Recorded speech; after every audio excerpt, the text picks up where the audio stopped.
नमस्कार दोस्तों, आप सभी का स्वागत है मेरे YouTube चैनल मधु एबट में। आज हम पर्यायवाची शब्द पढ़ेंगे। पर्यायवाची शब्द किसे कहते हैं और पर्यायवाची शब्द में इसका प्रयोग किस तरह से होता है, इसके बारे में हम इस वीडियो में पढ़ेंगे।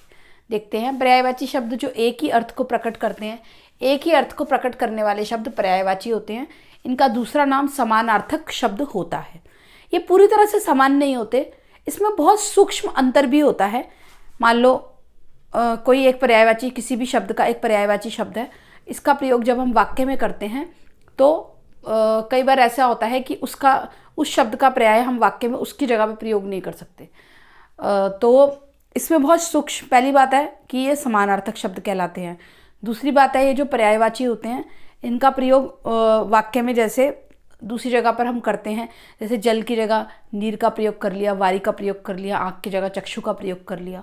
इस तरीके से पर्यायवाची शब्द होते हैं।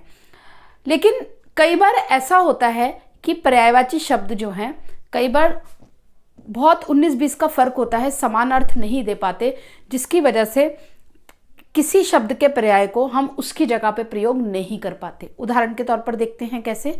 जैसे कि अगर मैं कहूँ कि गंगा का जल, तो गंगा के जल के लिए हम उस जल के लिए हम वारी का प्रयोग नहीं कर सकते, क्योंकि जल एक शब्द में 19-20 का वारी और जल में ये फर्क आ गया कि वो बहुत ही पवित्र चीज हो गई और गंगा के लिए जल शब्द का ही प्रयोग हुआ जाता है, किया जाता है।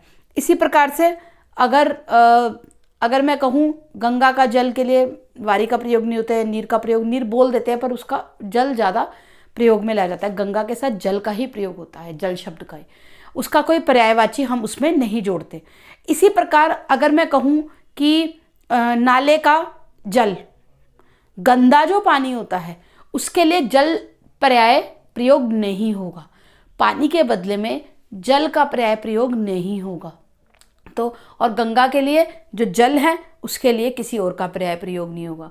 तो जो पर्यायवाची शब्द होते हैं लगभग समानांतर होते हैं, लेकिन 19-20 का फर्क होता है। कई बार ऐसा भी होता है कि हम वाक्य में उसके बदले में पर्याय प्रयोग कर भी सकते हैं, और कुछ ऐसी असमंजस होता है, कुछ ऐसी दुविधाएं हो जाती है जिसकी वजह से हम उसका पर्याय प्रयोग नहीं भी कर सकते।